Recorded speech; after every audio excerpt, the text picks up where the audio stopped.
So, welcome, Christos Polychronakis. Yeah, that's And I know Christos. May I call you Chris? Chris, Christos, whatever you Beautiful. like best. I know Chris from his activity in veganism. I don't know him in person. I just eventually going to know him now with you. And we call this session like the becoming.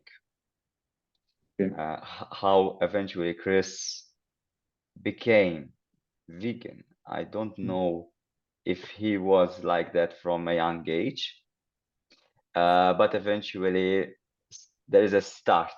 Someone Mhm. started this. It could be Yeah. our parents as well, you know. So, No, no, uh, it wasn't. this is something when you start it yourself, it's beyond like you're being forced to do this. So you are conscious of what you are Hmm. doing, and eventually you continue to do that. Uh, I would love to hear this story from the beginning. I know Okay. that by knowing you from the first place, the people will understand better eventually what is veganism and Hmm. how this can change a life eventually. Yeah. Please. All right. So basically, the question is to share my story of how I went vegan, right? Okay. So it was about 6 years ago in November. I think it was November 2017 that I decided to stop eating meat as an experiment for a month to see if I would make it. I had no um, knowledge of plant-based nutrition or what veganism is. I just experimented with not eating meat, so just being vegetarian. And then in that month, I watched some documentaries and interacted with a few people online. The most impactful documentary was Earthlings. And from that point onwards, it was the decision was made in my mind that I was going to be eventually vegan. But I kind of transitioned over the course of 6 months, eliminating dairy, eliminating eggs, and educating myself more about the nutrition, how I can make it work sustainably. And then in July 2018, I just decided that that was my starting point. I would be vegan from now on, and I kept educating myself about the lifestyle. The main reason why it took me 6 months, basically, or a bit more, to take the step and go vegan instead of being vegetarian was social factors. Like I didn't know anybody who is vegan, and my spouse at the time, my ex-wife, also not vegan, and most of my social circles at the time, people I interacted with, were all not vegan, obviously. So being in those situations, just avoiding dairy and eggs and cakes and stuff was something that was hard for me. Obviously, if I was interacting with myself back then today, and I was going to give him advice, I would say it's not as hard as you think. Just do it, because as long as you're not doing it, animals are suffering. So it was more me about thinking about myself than the animals. But anyway, that's the story. The most impactful thing that I watched that made me decide I'm going to be vegan was Earthlings. Obviously, other documentaries that were related to health, like What the Health, Forks Over Knives, and also Cowspiracy. And then, many other resources and videos and stuff. I geeked out on during those 6 months that I was transitioning. I really watched a lot of videos and read a lot about veganism and stuff. And kind of, I was also trying to find arguments against it to make sure maybe I was resisting the change, who knows. But as long as I was looking for reasons not to be vegan, the more I found more reasons to be vegan. So there's really no in my mind no excuse in today's day and age in Western modern societies for somebody who cares about animals, because there are the people who truly don't care. For somebody who claims that cares about animals to not be vegan. And veganism is not a diet, it's a lifestyle that seeks to exclude as much as practically possible exploitation to animals in all forms, for not just for food, also for entertainment, for clothing, for cosmetics and stuff, because they test on animals. So leading a lifestyle that doesn't partake in any of those practices that have to do with exploiting animals. And it's been 5 years now, 5 and a bit more, that I've been vegan, and it's best choice of my life. The only regret I have about it is that I didn't do it sooner, basically. Wow, Chris. From my experience, I decided to have this interest into veganism because I am suffering from digestive problems from very young age, and jumping from a kind of diet or lifestyle. And of course, I bumped with this. And eventually I tried it, and in the beginning I felt worse. Because when you don't know exactly the ratios and if the body is not used to these kind of foods like broccoli, cauliflower, and these can be problematic. But eventually the body gets used to it, and also you get used to the portion size as well, because sometimes we tend to exaggerate because your gut microbiome needs some time to adjust from the omnivorous diet and to the higher amounts of fiber that come naturally with a plant-based diet. So if you go from little amounts of fiber to elevated amounts of fiber, and if you already have digestive issues, that's something your body will need some time to adapt. It's normal. But yeah, after a while, it's all good. Wow, yes, and I experienced it myself. In the beginning, there are some people who I suggested this, and they I just don't feel good. So they don't have this patience. They don't want to commit into being healthy, because being healthy is a process. It's not just like you open a window, now it was dark and now it's light. Yeah, You of need course. to open the window slowly, and then when you see the light of the sun, example, you don't like it because it's too harsh for you, too strong. So this is something that it's a process, and eventually for those people who experience problems with a plant-based diet, eventually they need to commit themselves and go into this process and believe in themselves that this is right.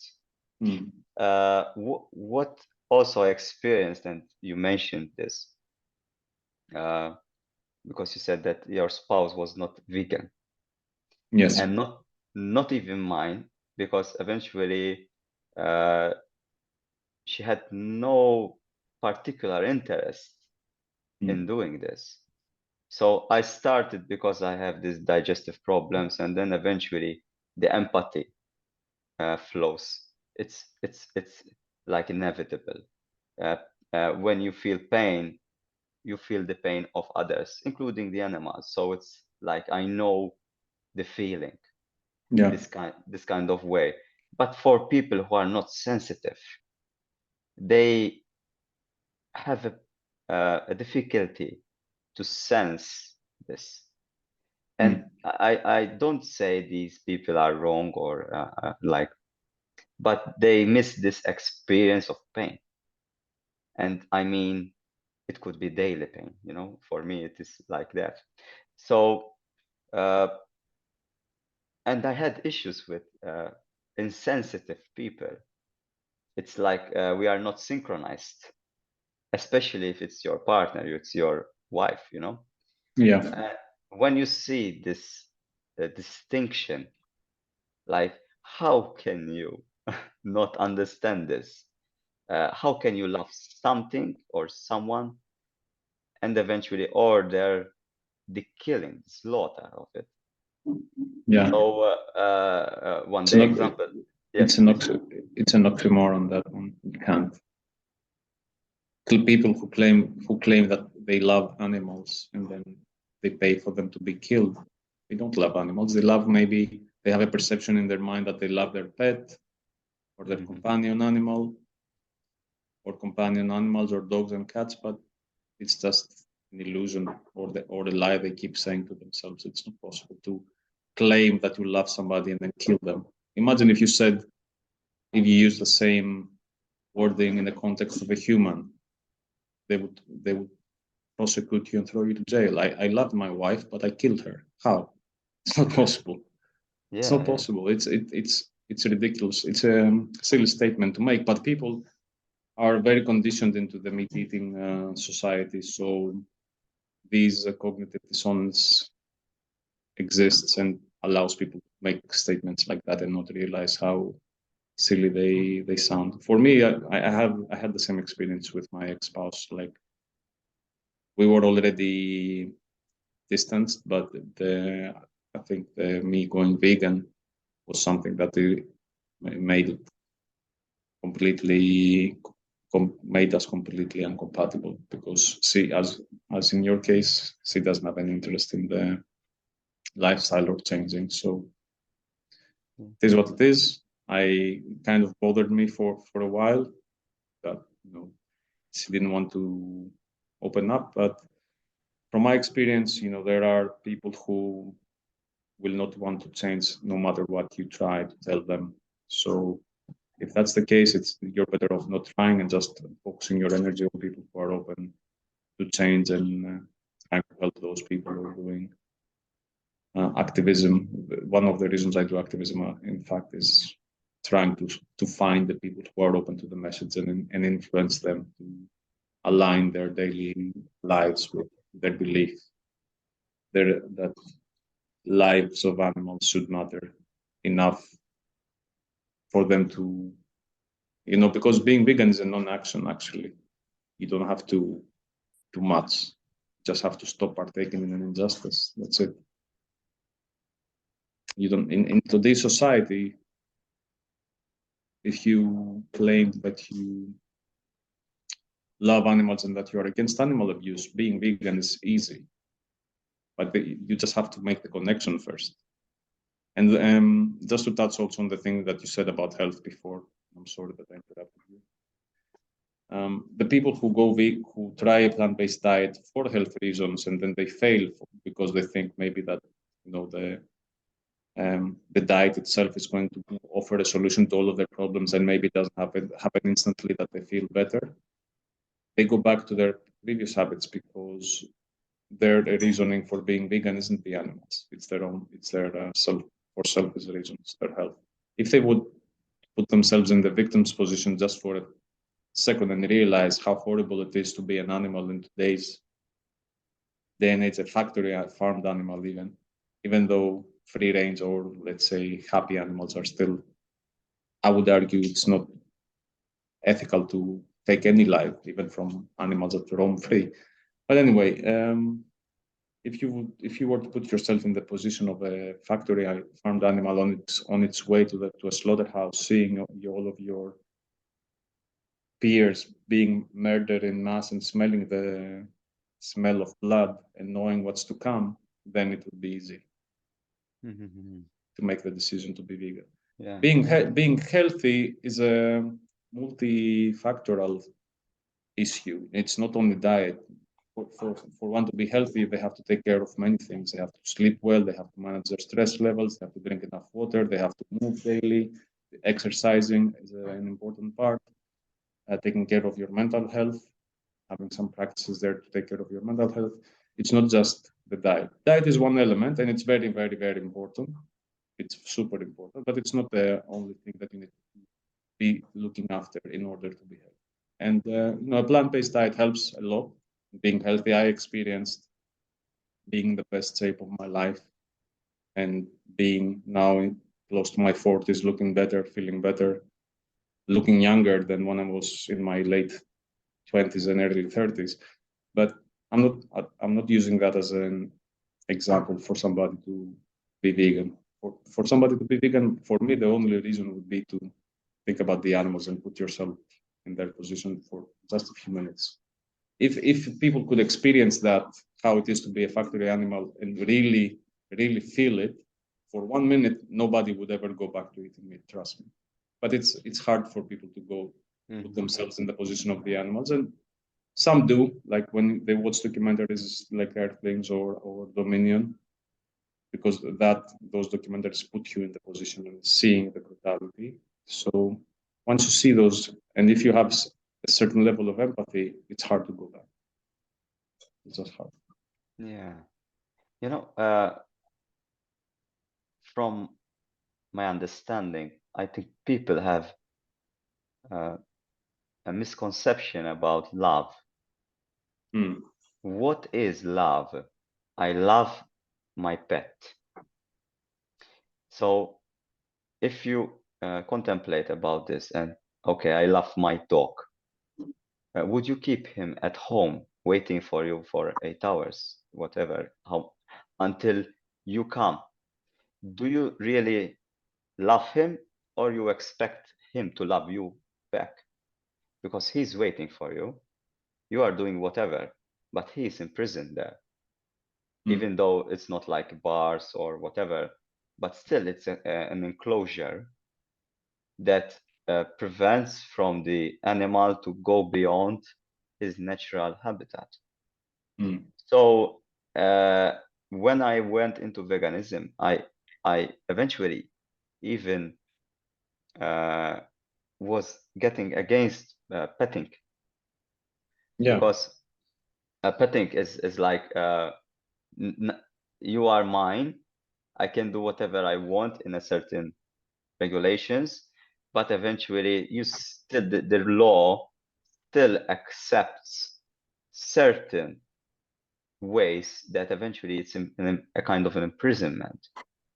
And I think this is the story, and the owners truly feel that they love their pets. Yeah. But eventually, when they really go into that and meditate on, do I really love my pet? If you really love your pet, do you really leave him there and give him whenever you want, not whenever he or she wants?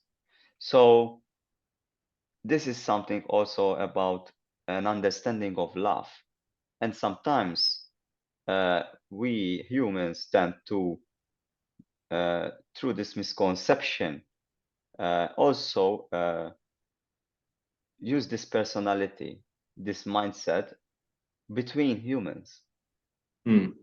And it's like the same how we treat animals. Sometimes we treat humans. Some people prefer to treat animals better, or at least they say, I respect animals more than humans, and eventually they eat them. But they have a pet or multiple pets that eventually they always with them. But it's more, that is not love, that is an attachment. Yeah. I need you so I can continue to whatever I need to do. But it's a selfish mindset, and they don't understand this. So this it's an interesting discussion that with companion animals, and an animal being in an apartment for 8 hours or more, and something I've experienced with my companion animal that I had for many years. She was forced to stay in an apartment for several hours, but it's the mindset we grow up with, and having selfish reasons mainly for getting animals instead of unselfish reasons. Anyway, it's very interesting. This problem, I see it as a problem. I agree with you to a certain extent. And the concept of love, obviously, and how some people have it completely mixed up. But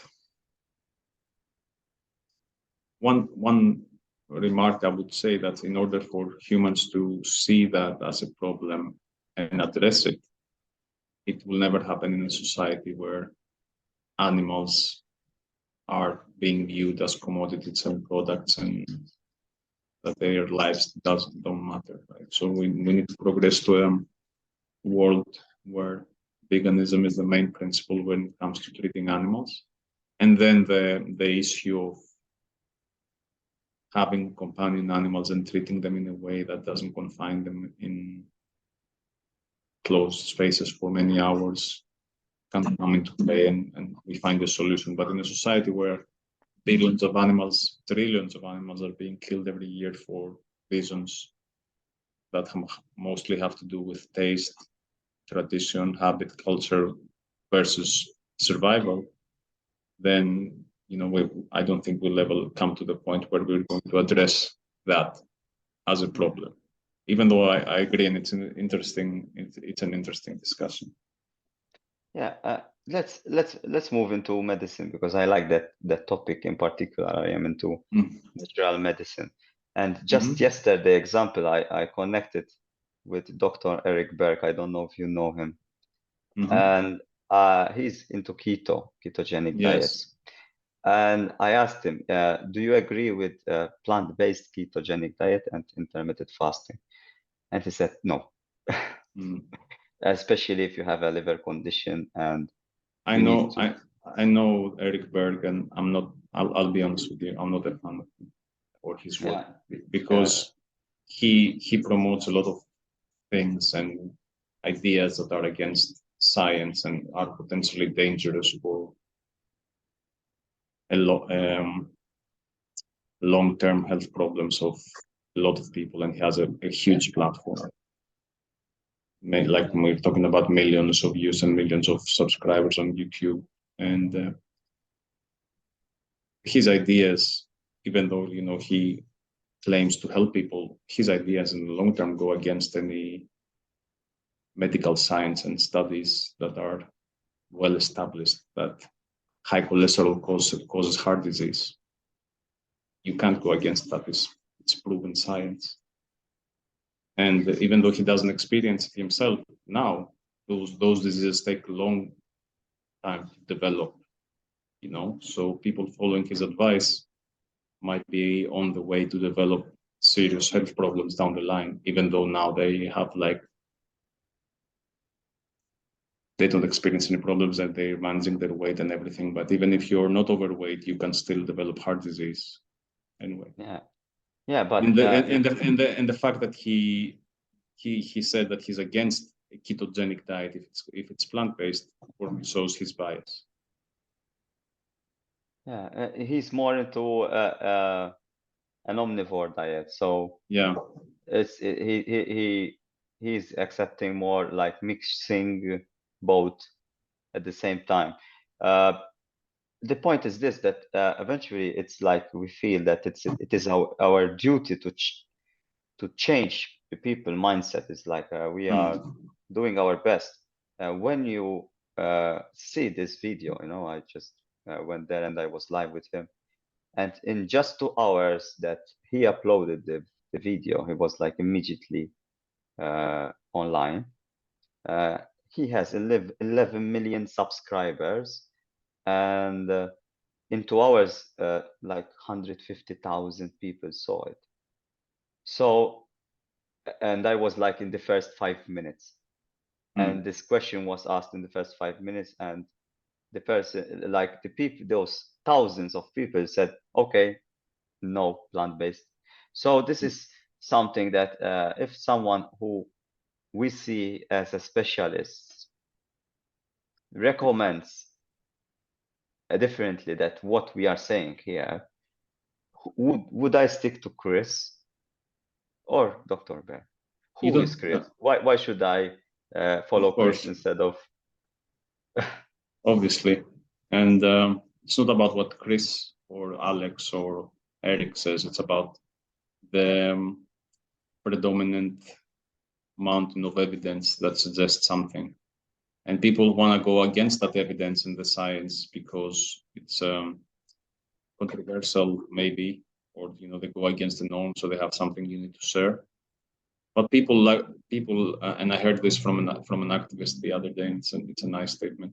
People want to hear good things about their bad habits. So if somebody online is telling you, "Hey, you don't need to change a lot, just eating meat, keep eating a lot of butter, do that, it's gonna improve your health," they're okay. Yeah, I don't have to change. It's good for me. I mean, even though Eric Berg, I suspect he doesn't advocate for the standard American diet because that is extremely unhealthy. But even the ketogenic diet or the carnivore diets, these diets are potentially very dangerous for the general population, even though they seem to have some short-term benefits. Long-term, I don't see it as, and it's not my opinion. I think whoever does serious research on the matter, and there are many other doctors and scientists who will come to see that these diets are potentially dangerous. Yeah, eventually, I tried. You know Yes. Eric Berg is, in his profession, he's a chiropractor. Yes. Right? Yes, I know. Actually, he is not. He should not prescribe, or eventually he says that eventually as well. But I know his story. Actually, I tried the plant-based ketogenic intermittent fasting, and I felt that through plant fat, like all types of nuts, my metabolic system worked better. Of course, I needed time to adjust, and also when you think about the omegas, especially, we as vegans, we require nuts for sure. So that is important. It depends on how we control the ratios eventually, and we put more fats into the system. I mean, for somebody with the omega who's on a plant-based diet, and they need to be mindful of their omega-3s, it's a good idea. Not a good idea. It's recommended to have 2 tablespoons of ground flaxseed on their diet every day to cover that, and it's converted into ALA. This is a DHA form of omega-3, and then our body converts it to the other forms that you get from fish. Some people might have issues with converting DHA omega-3s into the other types. So in that case, it's a good idea to just take a supplement of omega-3 from seaweed, But yeah, even there's also omega-3s in omega-3 or fatty acids in some nuts, walnuts particularly. But even though you have to be careful, because some nuts in high doses, they might be toxic if you eat a lot of them, like Brazil nuts, for example. Yeah.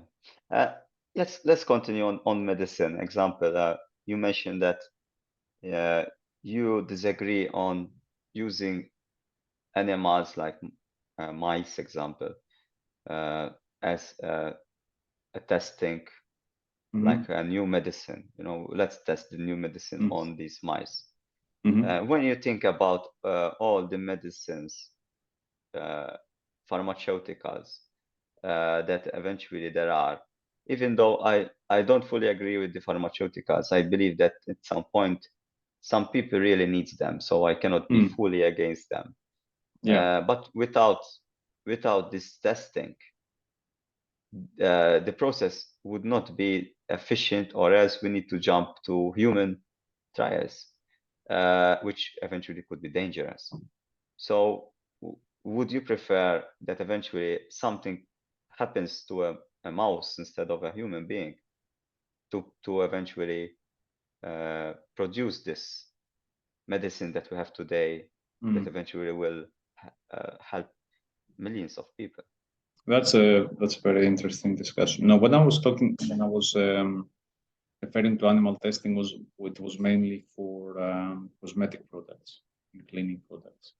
And in those occasions, there are alternative ways of testing those products that don't require the use of animals. When it comes to medicine and pharmaceuticals, again, there's an and I'm not an expert on the matter. I don't know the alternative ways of testing medicine versus testing on animals. If it's something that can help and potentially save the lives of millions of humans, then it can be argued that it's a matter of survival for humans, and in that case, it could be justifiable. But that's like really a fraction of the discussion about veganism, and when it comes to exploiting animals, for me, the main point about testing on animals is to not do it when you have the choice and when it comes to buying cosmetic products. But when it comes to medicine, I agree with you. Some of them, the pharmaceutical industry, big pharma, and the medical industry are corrupted, and they have profits in mind. But there are some points where you know taking an antibiotic can really save your life on certain occasions, or going to the hospital, they're going to give you medicine if you're severely sick. So I'm not completely against it. There is utility in today's modern science and the pharma industry, but I think it's not a black and white discussion. It's a very there are a lot of gray areas and nuance in that discussion, you know. So even though I agree that most people consume an unhealthy diet, and at the final stages of their lives, they end up being dependent on a cocktail of medicine to survive that they could avoid by following a healthier lifestyle and not being dependent on medicine when they grow older. And this is what I try to do with my occasion. I do see that there are many occasions where modern science and modern medicines do save lives. Like you lose your leg in a car accident, right? Without modern science, you wouldn't be able to walk again. But in many occasions today, people with prosthetic limbs and stuff like that, and surgeons saving them lives, they are able to have, let's say, normal lives even after suffering such a severe case. So this is a very nuanced discussion. It's not black and white at all. Yeah. Eventually, through my research example, let's say cancer, in order to try a new chemotherapy, you need to induce cancer in the mouse. So you cannot wait for the mouse to develop naturally the cancer so we can help this mouse. Messed up. So that is the mess, because we need to induce this in the animal so we can eventually monitor the treatment, how it's working. And this is not one. The trial has to be consistent. It could be hundreds or thousands. And we need to see a graph that eventually it worked 99%. So it's okay to try it on the human being now. But we are speaking about for every pharmaceutical that eventually needs to induce the illness, eventually the animal is going to suffer, you know. What about that? Again, it's a discussion in which I'm not an expert to express an opinion, as I haven't researched it. My first thought is that mice, you know, or testing on other species isn't as effective anyway, because they're not humans, right? We're not rats, so making an animal suffer by having cancer and then try to treat them. Who's to say that that's going to be the same effect on humans and it's going to be effective? So I don't know the science, and I don't know the science behind that. Again, by having people adopting healthier lifestyle, making healthier lifestyle choices, and avoiding foods and lifestyles that they know cause cancer, like smoking, drinking, eating processed meats, things like that, that should be the priority of society, instead of having people living all of these unhealthy lifestyles, developing all of these diseases, and then having to test on animals to find the cures. That's my position on it. Now, if it's ethical to test on animals, sorry, that's my mom passing there behind. If it's ethical to test on animals to develop a cure to cancer, again, you could take the position that it's a matter of survival. And in that case, it's justifiable. Then that could be also the discussion for the COVID vaccine. But it's a very black and white. Sorry, it's a very gray area discussion. It's not black and white at all. And I can't have I don't have a fixed position on the matter. Yeah, because I haven't looked into it enough to have a strong opinion on it. Of course, we can go on into another session on this. I am really interested to go deeper on this because it's interesting. I love medicine, and I try to do go medicine in the naturalist way. I use essential oils example. I know these are the primitive medicines eventually, but they are all tested, or mostly are tested in vitro. So in vitro is like you have this vitro, and eventually you use the compounds there, but you miss the metabolic of an organic body, which it's different than when you try it. Even you said mice is different than the human beings. As a scientist, I would say, okay, let's try it on monkeys then. Chimpanzees are the most near, right? So disregard the mice, let's bring the monkeys. So that it's like we are. It's a messed up thought process. Yeah, it's a messed up. And also, you said about it's about prevention. So we eventually don't use these animals for the cure, but from the beginning. The point is that our society is not focused on preventing disease at all, unfortunately. When you think about let's go again on cancer example. Radiation, it's not something that we eat or something that we can control. We are like full of these radioactive waves that example that can affect our cells and eventually create cancer. Mobile phones, smartphones, so internet and wireless or whatever. So this is just one. I believe there are more like exhaust toxins. It could be even natural toxins. I don't know. Depends where you live in the country. So it's not just about food that create cancer. It's not like we truly can prevent it 100%. It's really when we go deep. Even example when I made the study about the air quality in the summer in Malta, example, is much less than in winter because all the summer there is fireworks, and this goes eventually like dirt, and that's how eventually we breathe these toxic side consequences of these activities. The residue, right? So this is it's like if we want to prevent this, stop the fireworks example. That is one of them. Let's put everything electric, but eventually there is a side effect of the batteries. But prevention is like, sometimes we just need to do nothing. We just need to live with what we have, and instead of always producing things to use and dispose, plastics example.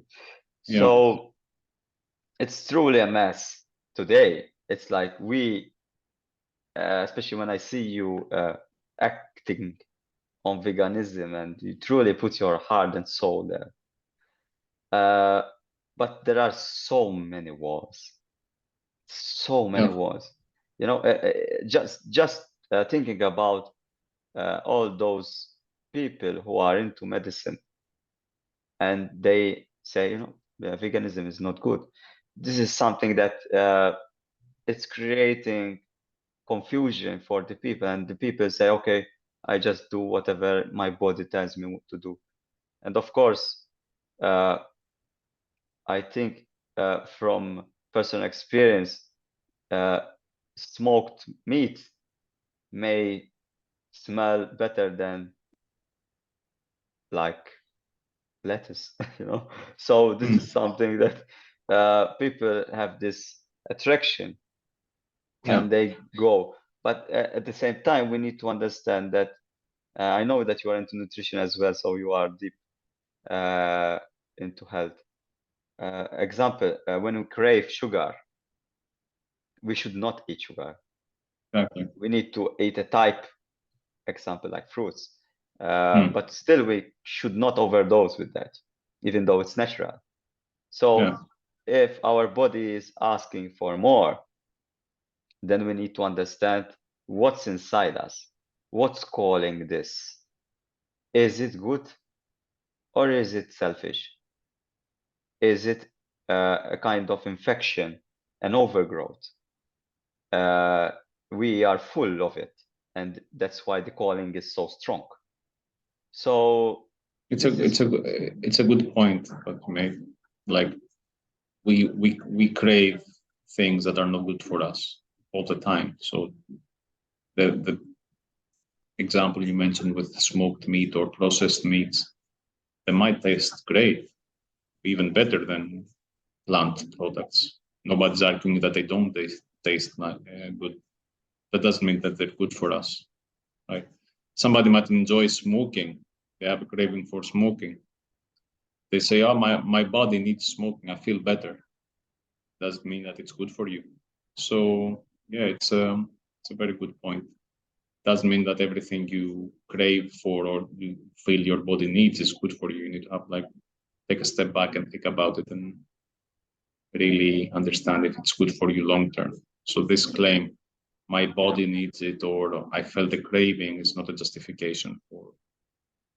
you know this is envisioning me it's something very important, and I feel it like a stimulation.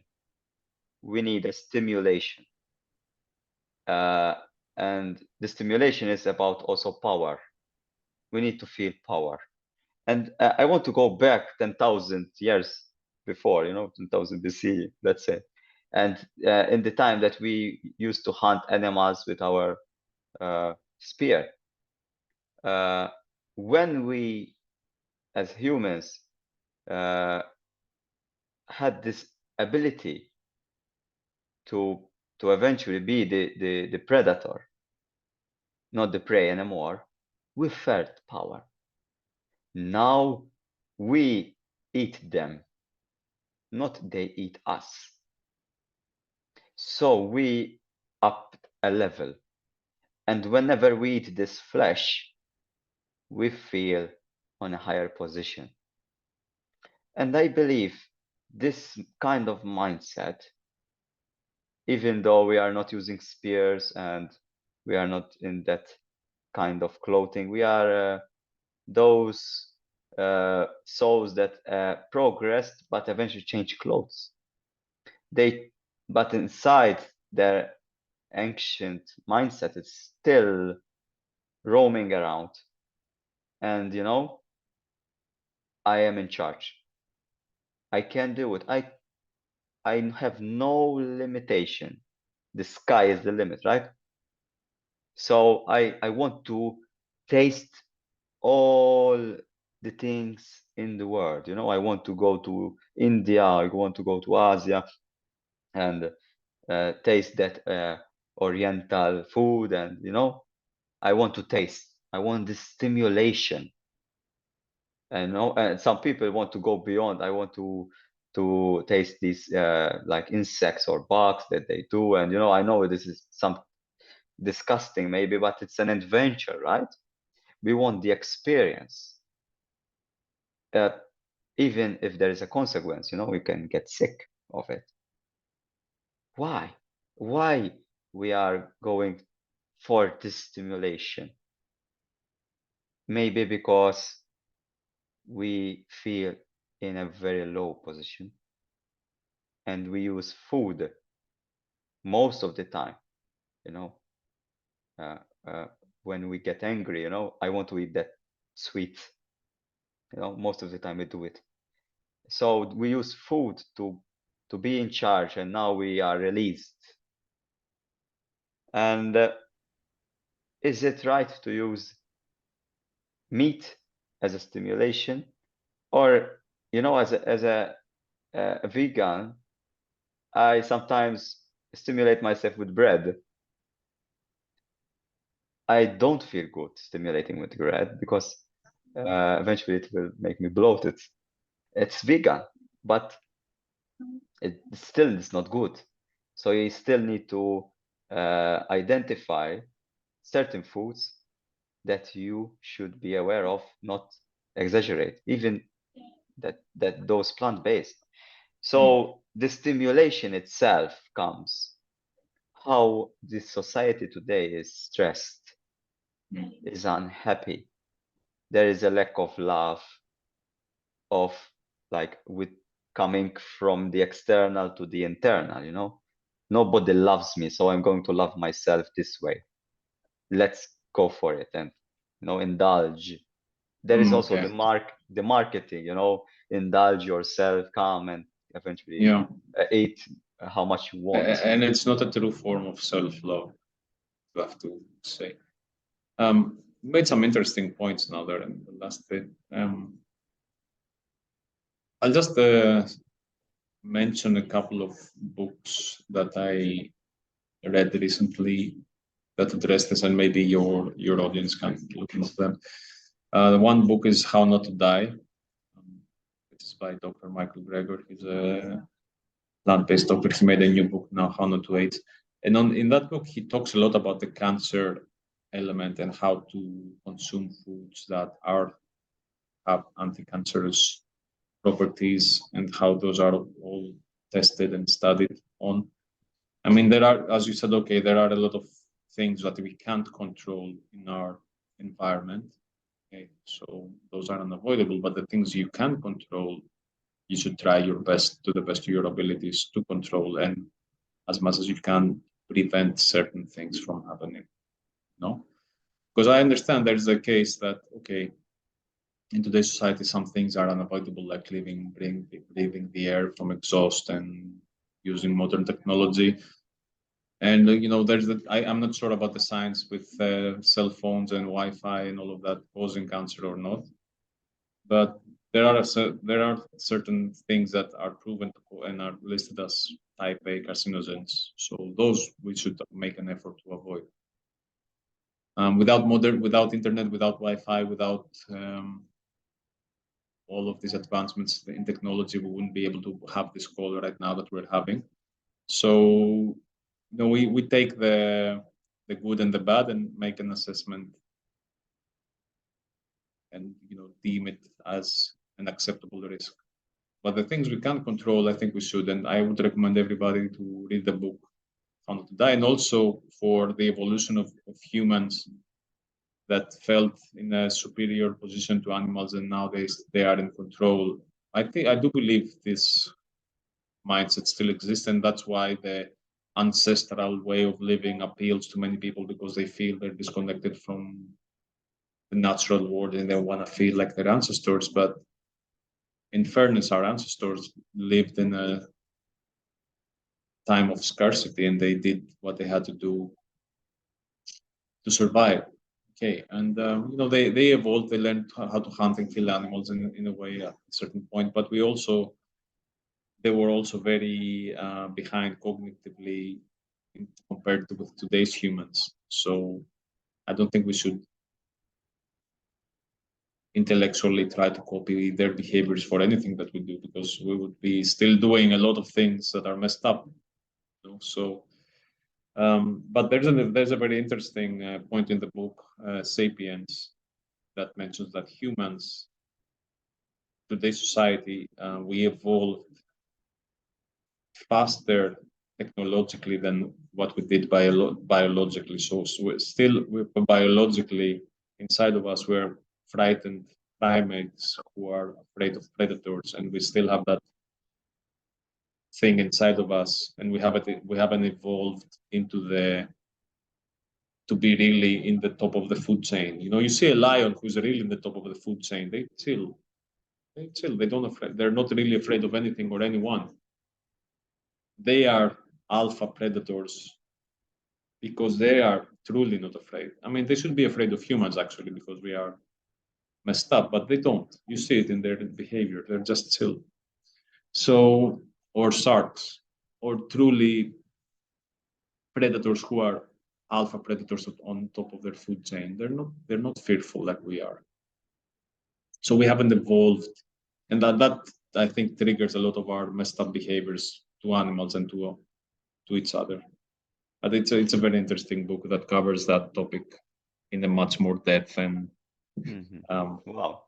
Yeah, better yeah. quality than what I just Yeah, if you can eventually, if you have a link for that, I would eventually put it in the comment section.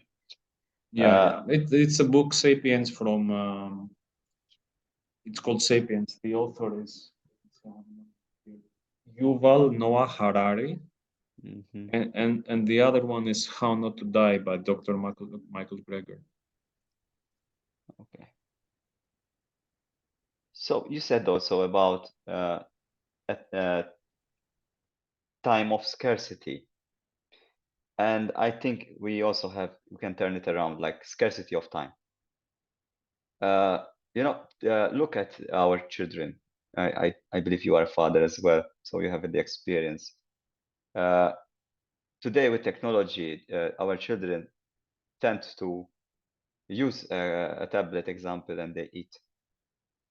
They don't know what they are eating. So the consciousness of what's going inside is not there. So whether it's plant-based or meat-based, I don't care. Actually, my attention is on the tablet, not in what are we eating. Also, we have this idea today that we go in a restaurant and we eat and we speak. I felt throughout my life that this is not in line with myself. If you are going to eat, you need to put attention in the food. You cannot eat and eventually talk.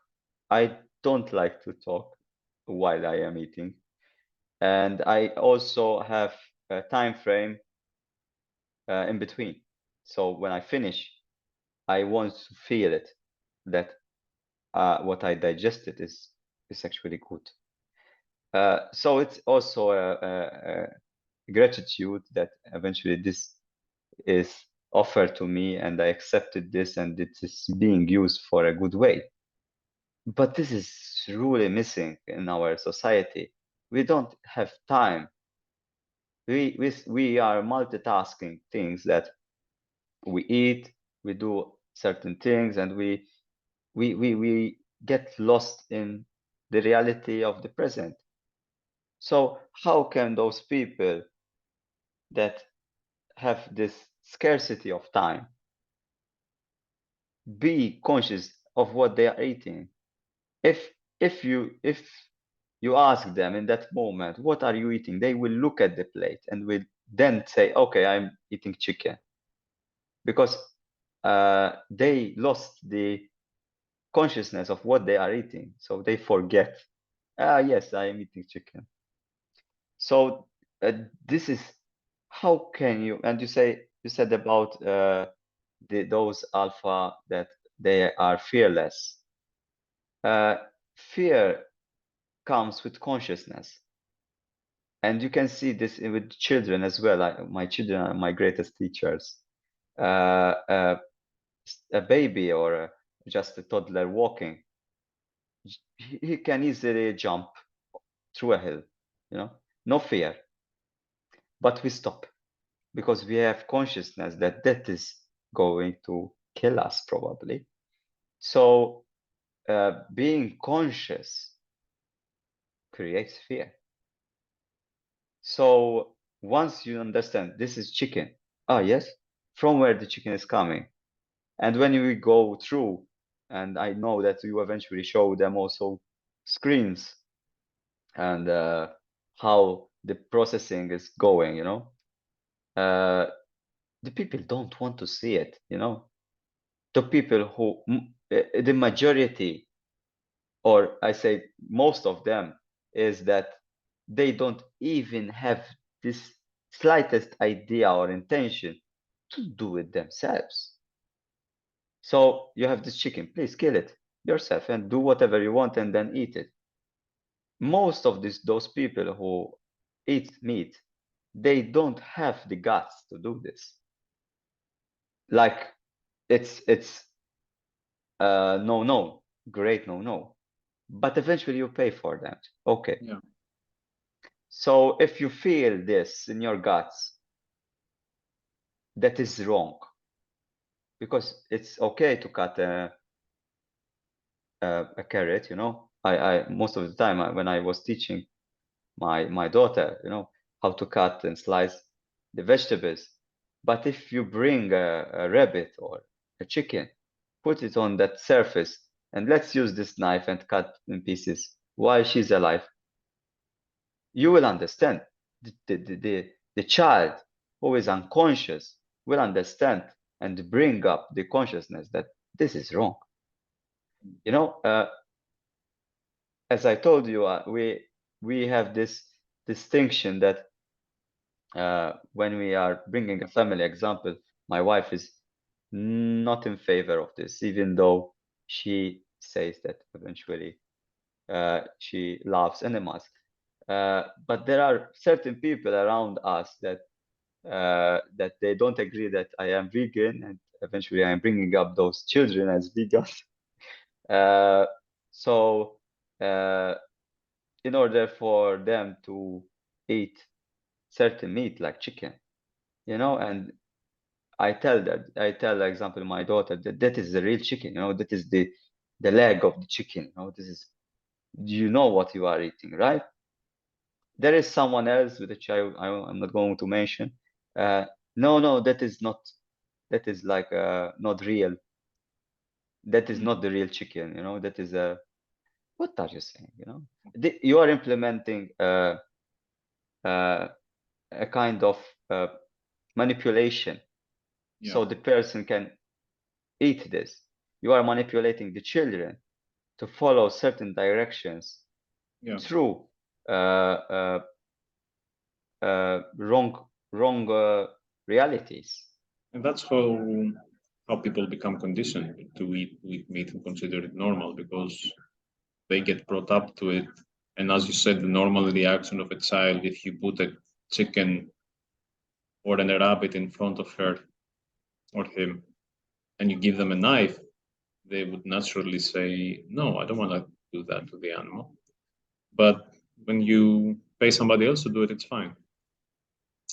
So anyway, that was also one of my thought processes, that I wouldn't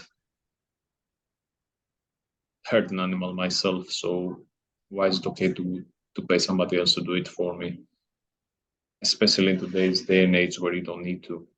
We don't need to do this to survive. So yeah, you made many good points here, and I think we are past the 1 hour. Okay. Frame. So But let just to touch on the tablet thing, I agree. People are not conscious of what they're eating. It's something that I struggle with my own kids, to cut their device time and make them conscious, at least when they're eating, to not watch them. It's something that you need to insist a lot on. It's tiring sometimes for the parent to do that. And for people not being conscious about what they eat, yeah, it's true. Obviously, there's also the cultural thing that people come together to eat. It's a social thing more than the food itself. It's like we come together to socialize and interact with each other versus, and the food is there for us to come together. It's an excuse, mainly, not the reason why they're not there for the food. They're there for each other. I mean, the food is something that brings pleasure with the taste, but it's more of a society cultural thing because we're social animals, and food is one of the ways we get together. So Yeah, yeah, yeah. You know, I want to end this that we are conscious today, like we are bringing children to understand where the food is coming. So, example, if this carrot is coming from the soil, let's go to that soil and see this carrot growing in a plant, and eventually we go to the source. Why we are not doing this on meat? Why we don't bring our children to the slaughterhouses and we see them eventually by themselves? And you know, this is the chicken that you are eating, and eventually will have lunch after that. Would you eat? So this no, is something that I think the education system should also not just bring the fresh fruits and vegetables. You know, you need to also give education of what you are suggesting. of Please go course. to the slaughterhouses with the children, bring the teachers with you or the headmaster included, and let's eat together after that. Okay. Please, Even with even yes. if even in the dairy industry, if you take them, hey, let's see how a dairy cow gets impregnated. So this is the process. I have to shove my fist inside the cow's anus with a big Yeah. lug, and first, but before that, I have to take the semen from the bull. So let's see how we collect the semen from the bull. I don't think it would be a pleasant um, viewing for any child. And okay, and now let's see how the cow gives birth, and then if it's a boy, we take it away from her. But Mm. no, there's a reason why people and teachers and society don't want to take children to these establishments. Yeah. They Yeah. wouldn't want to eat the products. Yeah. Yeah. And it's bad because eventually meat is good. We cannot eventually show our children something that is good for them, you know. We need to help Yeah, them eat something, but eventually they are unconscious how it's processed. yeah, That's that's the reality, you know. It's like the medicine. If you know what's inside, you will not take it. You will not take it for sure. So this is something that eventually we are always living a lie in the unconsciousness and taking whatever and then bring illness. Please, Chris, someone who's seeing this, how can eventually become an activist like you if he's interested or she's interested, and what he so needs to do to. so I can only say if you're based in Malta and you're watching this, you can join a group that's called Animal Rights Activism Malta on Facebook, and there we post all of the events that we do. There are different types of events. We do the what is called the Cube of Truth that you referred to, with the one that we sit with the masks and the screens, and then we interact with people. There is also there are actions more disruptive, like with Animal Liberation Malta, and today I believe at this time right now there's an action going on at the Mediterraneo Marine Park where they're protesting the imprisonment of dolphins there. Mhm. So you can find us on as Animal Liberation Malta, and also we do some other different types of actions. Um, so if you're interested in activism and you're based in Malta, if you follow that Facebook group, we post everything that we do there. Now, if somebody's watching this and they're not based in Malta, there are activism groups that are active all over the world, like Anonymous for the Voiceless. Another one is With the Free. Another one is Direct Action Everywhere, PETA, and then there are local groups. There's also this Our Planet. There's two organizations that I was affiliated with. They do the National Animal Rights Day once a year, many places around the world. So there are many ways one can get active. Just for me, the most Wow. important thing is just speak up whenever you feel like it. and whenever you're in a situation where you can speak up for the animals. I know it's an uncomfortable thing to do, and it might be a bit confrontational to live your life like that, because you would have to be confronting your colleagues, your parents,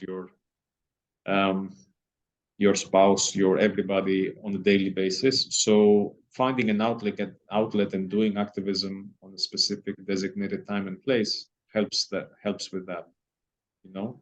So just finding an organization that is active close to you, join them, and then you will find also like-minded people who, if you were like me and you didn't have any actual vegan friends the first year that you were vegan, that's a good way also to connect with like-minded people and fight with them for animal liberation. Wow, beautiful. Thank you, Chris. I'm sure we can speak one day again, and we have so many things to say about animals as well. Yeah, of But course. it goes beyond animals. I think it's Turns out that the 1 hour wasn't enough. I mean, I'm happy to speak about parenting and raising vegan children and all of some other stuff that you beautiful. mentioned. Beautiful. The medicine and that part of it, I don't like. I've studied nutrition. I have a vegan nutritionist diploma and stuff, and personal training. So I do fitness coaching on the side of my regular job. But I don't consider myself an expert in some of those topics. So I don't have a strong opinion on some of them, and it's normal because you can't be an expert on anything and have. And I'm actually in my position is that I know that I know nothing. That's one famous saying from a Greek philosopher, so that you're open to new information and that you're open to changing your mind. So there are many discussions that I don't hold a strong opinion or position on because I simply haven't looked into them enough to have a strong opinion about them. And they're just so gray. There's not so black and white. The one black and white thing for me that I'm confident about is that you have to be vegan in order to be really against animal abuse. That's the one thing that I'm really strong about. Then there are many other discussions that I'm open to changing my mind or seeing a different viewpoints. Yeah. One great thing that veganism really helped me is to find the source, look at the source. So bring that plate to the factory and eventually look at it. Look at the source. That's good. I studied medicine because of that. When I have this pill in my hand, this box of pills, I said, where is the source? And that's how this happened that I know. Because this is not just about veganism, it's about opening. I am opening myself to the source. So I know what I am eventually bringing in. And it's a mindset.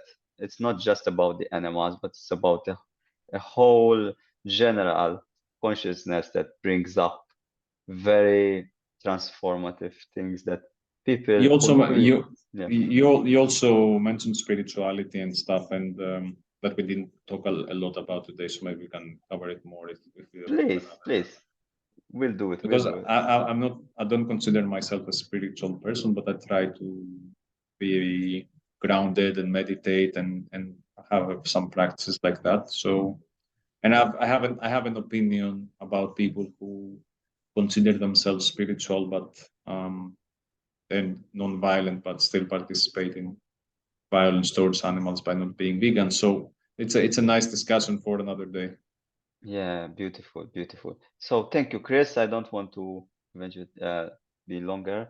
And eventually, please, anyone who loved this video or wish to comment, please do. Eventually, this is what eventually help us to continue to share this with you. Thank you very much, Chris. Thank you. Have a nice day. Yeah. Bye, Alex. Bye.